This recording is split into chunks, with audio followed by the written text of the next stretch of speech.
چھوڑ کے اردو والی کتاب پڑھنا شروع کر دی۔ میں نے کہا پہلی بات ہے عقیدہ حیات النبی صرف فضائل اعمال میں نہیں لکھا، قرآن میں لکھا ہے جو میں آپ کے سامنے پڑھ رہا ہوں، جو میں نے پڑھا ہے نا فضائل اعمال نہیں ہے، یہ اللہ کا قرآن ہے۔ یہ تو فیصلہ ہو گیا کہ صرف فضائل اعمال کی بات نہیں ہے۔ اور جہاں تک آپ کو فضائل اعمال کا مسئلہ ہے نا، اس کی میں جواب عرض کیا دیتا ہوں۔ کس نے کہا ہم نے اردو والی کتاب کو شروع کیا قرآن چھوڑ دیا؟ فضائل اعمال تو بہت سی چیزوں کا نام ہے، حکایات صحابہ کے واقعات، عورتوں کے مردوں کے۔ فضائل قرآن شروع قرآن سے ہوتی ہے، 40 آیات اور اس کے ترجمے ہیں اس میں۔ فضائل قرآن، پھر فضائل نماز، پھر فضائل ذکر، پھر فضائل رمضان، پھر فضائل تبلیغ، پھر فضائل درود شریف، پھر موجودہ پستی کا واحد علاج۔ یہ شیخ زکریا نے سب کو لکھا ہے۔ تجھے کس نے کہا ہم نے اردو والی کتاب کو تب مانا ہے اس میں قرآن کی باتیں اور ہمارے نبی کا فرمان ہے؟ کہتا ہے ضعیف ہے۔ میں نے کہا میرے بھائی ایک بات یاد رکھ، 1 منٹ، عوام میں یہ گمراہی مت پھیلاؤ ضعیف ہے۔ او میں تمہیں بتاتا ہوں ضعیف حدیث کیا ہوتی ہے اور صحیح کیا ہوتی ہے۔ اس کے مسئلے تو اب علمی ہیں، لیکن میں کوشش کروں گا میں آپ کو سمجھاؤں عوامی لہجے میں۔ ان سے کبھی پوچھیں کہ یہ ہے پین اور یہ ہے کاغذ، بسم اللہ کریں ذرا لکھ دیں ضعیف حدیث کسے کہتے ہیں؟ یہ لکھ دیں نا، میں ان کے ہاتھ چوموں گا۔ کیوں؟ اگر یہ لکھ دیں وہ تعریف تو ان کی دال گلتی نہیں ہے۔ لوگ سمجھتے ہیں ضعیف حدیث کا معنی ہوتا ہے جھوٹی حدیث، حالانکہ ایسی بات نہیں ہے۔ میں اللہ کے گھر میں بیٹھا ہوں، ضعیف حدیث جھوٹی حدیث کو نہیں کہتے، اس کا نام ہے حدیث موضوع، جھوٹی حدیث۔ علماء بیٹھے ہیں، میں غلط کہہ رہا ہوں؟ ضعیف حدیث کسے کہتے ہیں؟ وہ کملی بھرا بہن کملی بھرا کملا کو گالتے سدھی کر میرے سامنے، کیا گمراہی پھیلانا شروع کر دیا تم نے؟ کہتے کسے ضعیف حدیث ذرا بتاؤ نا۔ او میں بتاتا ہوں، حضور کا وہ فرمان جس کو ایسا بندہ نقل کرے جو خود کبھی دین پہ چلے کبھی نہ چلے، مثلا سر ننگے بازار میں گھوم رہا ہے اور سر ننگے بیٹھ کے کھانا کھا رہا ہے، اچھی بات نہیں ہے۔ یہ محدث حدیث بیان کرے گا تو حدیث ضعیف بن جائے گی۔ کبوتر پکڑے ہوئے اثر کو کبوتر اڑاتا ہے، شام میں بیٹھ کے حضور کی حدیث سناتا ہے محدث ہے عالم، کبوتر بازی کا شوق پڑ گیا بیچارے کو، اس کی حدیث ضعیف ہے، نہیں مانتے۔ کیوں؟ تو نے غلط کیا، اپنے عمل ٹھیک کر۔ یہ ہوتی ہے حدیث ضعیف۔ یہ میں نے 2 مثالیں دی ہیں۔ اس کی وجہ سے پھر حضور کا فرمان ضعیف ہوتا ہے یا بندہ ضعیف ہو جاتا ہے؟ جو جھوٹی بات ہوتی ہے وہ حدیث ضعیف نہیں ہے، وہ حدیث موضوع ہے، اس کے اوپر میں بھی انکار کرتا ہوں۔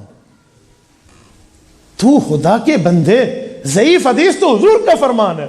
اور پھر ضعیف حدیث کا مسئلہ بھی ہے کہ کسی مسئلے پہ 2-4 حدیثیں ضعیف آ جائیں تو کیا کرنا چاہیے؟ ایک بندے نے مجھے کہا فضائل اعمال ضعیف حدیثوں سے بھری پڑی ہے۔ میں نے کہا پکا رہنا، ذرا پکا رہنا، میں تیرا علاج کر رہا ہوں اصول حدیث سے۔ بھری پڑی ہے؟ کہتے جی۔ میں نے کہا اس کا معنی بہت سی ہیں؟ کہتے جی بہت سی ہیں۔ میں نے کہا آؤ ذرا، حدیث ضعیف کا مسئلہ کیا ہے؟ ان الحدیث تلقتہ الامۃ بالقبول یعمل بہ الصحیح حتی انہ ینزل منزلۃ المتواتر۔ امام ابن الحمام کی اٹھائیے فتح القدیر، وہ فرماتے ہیں ضعیف حدیث کا اصول یہ ہے کہ جب کئی ضعیف حدیثیں ایک مسئلے پہ آ جائیں اس کو ماننا ضروری ہو جاتا ہے، متواتر کے درجے پہنچ جاتے ہیں۔ اور تو ہمیں کہہ رہا ہے ضعیف ہے، اور تو کہہ رہے جی خدا کے بندے۔ او میں ایک حدیث شریف اور سناتا ہوں۔ قال ابن عبد البر في الاستذكار لما حكى عن الترمذي ان البخاري صح حديث البحر هو الطهور ماؤه واهل الحديث لا يصححون مثل اسناده ولكن الحديث عندي صحيح لان العلماء تلقوه بالقبول۔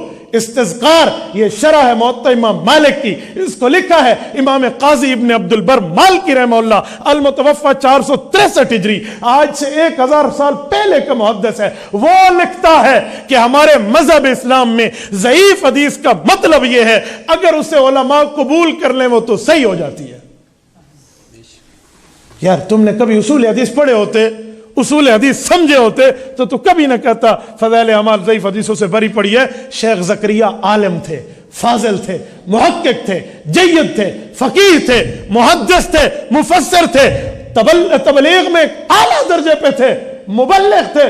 وہ سمجھتے تھے ضعیف حدیثیں اکٹھی کر لیں 2 4 5 وہ صحیح کا درجہ ہو جاتا ہے، اسی لیے اس نے صحیح کتاب لکھی ہے۔ اور تجھے اصول نہیں پتا تھا، تو بیچارہ پریشان ہو گیا۔ میں ایک مثال دیتا ہوں، توجہ رکھنا، سمجھانے کے لیے دے رہا ہوں، ورنہ حدیث پاک سے کیا نسبت عام چیز کی۔ آپ کی گاڑی جا رہی ہے، روڈ پہ گاڑی پنچر ہو گئی ہے، آپ کیا کرو گے؟ وہیں چھوڑ دو گے یا ٹائر کو نکال کے اسٹیپنی لگاؤ گے؟ اسٹیپنی لگائیں گے؟ اسٹیپنی تو چھوٹا ٹائر ہوتا ہے، کیوں لگائیں گے؟ 3 تو ٹھیک ہے نا، کسی نہ کسی طریقے سے چل جائے گی نا۔ ان 3 نے اسے قبول کر لیا، گاڑی چل پڑی ہے۔ یار جہاں پر صحیح حدیثوں کی تائید میں ضعیف حدیث آ جائے، تجھے کیا لگا ہوا ہے وہاں پر؟ اے خدا کے بندے، تھوڑی سی اصول حدیث سمجھ لو، کچھ اصول حدیث پڑھ لو۔ بڑے بول سے رب بچائے، میں تخصص فی الحدیث میں اپنے شاگرد علماء کرام کو اصول حدیث پڑھاتا ہوں، اس پر ہفتے گزر جاتے ہیں۔ ہم اصول حدیث، ہماری فائل مرتب ہے جو اصول حدیث ہے۔ اصول حدیث کیسے کسے ہیں، اور صحیح حدیث کا مطلب کیا ہے، ضعیف کا مطلب کیا ہے، منکر کا مطلب کیا ہے، موضوع کا مطلب کیا ہے، مصحف کا کیا مطلب ہے، مدرج کا کیا مطلب ہے، اور حدیث پاک کا مرسل کسے کہتے ہیں، حدیث مشہور کیا ہے، حدیث غریب کیا ہے، حدیث عزیز کیا ہے، حدیث پوری ترتیب ہے، مسلسل بالسند، مسلسل میں منبر، کئی قسمیں ہیں حدیث کی، ان میں ایک قسم ضعیف بھی ہے، 16 اقسام ہیں۔ تو کون سی نہیں ماننی؟ وہ حدیث ہے جسے موضوع کہتے ہیں، جھوٹی حدیث ہے، اس کو ہم بھی نہیں مانتے۔ چھوٹی سی کمزوری کو ضعف کہتے ہیں نا۔ میں ایک مثال دیتا ہوں، ایک بندے کو بخار ہو گیا اور دوسرا بندہ ٹھیک ہے، جسے بخار ہو گیا وہ بندہ نہیں رہتا۔ یار بخار ہو گیا ہے تو بندہ نا، بخار کاٹ دے وہ جسم میں جو بندہ ٹھیک ہے۔ یار وہ کبوتر بازی کرتا تھا، اگر جو اس نے حدیث بیان کی وہ کسی صحیح بندے نے میں کیا تو دونوں قبول کر لو، وہ تو اسے سزا دی جا رہی ہے۔ کس نے تجھے کہا ہے کبوتر بازی کر؟ سزا دی جا رہی ہے۔ کس نے تجھے کہا ہے کھڑے ہو کے کھانا کھا؟ سزا دی جا رہی ہے۔ کس نے کہا ننگے سر پھرنے کی عادت بنا؟ تو سزا ہے اس کو کہ حضور کی حدیثیں بیان کرے گا تو غلط کام چھوڑنے پڑیں گے۔ تو وہ تو اس کو سمجھایا جا رہا ہے، تو نے پوری امت کے ایمان کا بیڑا غرق کرنے پہ تیاری کر لی ہے۔ کچھ سمجھو، اس لیے ضعیف حدیثیں اور یہ باتیں علماء کے سامنے نہیں چلتی۔ تو یہ مولوی کملے نہیں تھی کہ جو پوری فضائل اعمال کو پڑھ پڑھ کے سنا رہے ہیں۔ اردو والی کتاب تو اردو والی پڑھیں گے بابا، ہم عربی تھوڑی ہیں۔ اردو میں پڑھنا کون سا جرم ہے؟ جب تم تقریریں کرتے ہو تم عربی میں کرتے ہو۔ ہاں اساڑے واسطے اردو آ گئی ہے، تو اردو میں صحیح لکھا ہوا ہے نا تاکہ عوام سمجھ سکے۔ شیخ زکریا رحمت اللہ علیہ وہ تھے، سنو، جنہوں نے یہ پوری فضائل اعمال لکھی، جس میں فضائل درود شریف بھی ہے، فضائل حج بھی ہے، سب کچھ لکھا اور دعا کی، میرے مولا اگر یہ میرا عمل آپ کے بارگاہ میں قبول ہے تو مجھے حضور کے قدموں میں قبر عطا فرما، حضور کے قدموں میں قبر عطا فرما۔ مذاق نہیں ہے جنت البقیع میں قبر مل جانا، اللہ مذاق نہیں ہے پیغمبر کے قدموں میں آ کر ہمیشہ کے لیے سو جانا، مذاق نہیں۔ شیخ زکریا نے دعا کی تو ایمان سے بتائیں شیخ زکریا کی قبر حضور کے قدموں میں جنت البقیع میں ہے یا نہیں ہے؟ آج بھی وہاں آرام فرمائے، آج بھی وہاں آرام۔ اس کی تو محنت کو، اس اردو کی کتاب کی محنت کو رب نے قبول کیا اور حضور کے قدموں میں جنت میں جگہ دے دیا، جنت البقیع میں۔ یہ دنیا میں قبولیت ہے اس کتاب کی۔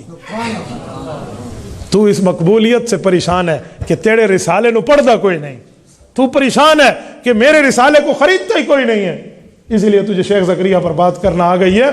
میٹھا میٹھا ہپ ہپ، کڑوا کڑوا تو ہم یوں نہیں کرنے دیں گے۔ تبارك الذي نزل الفرقان على عبده ليكون للعالمين نذيرا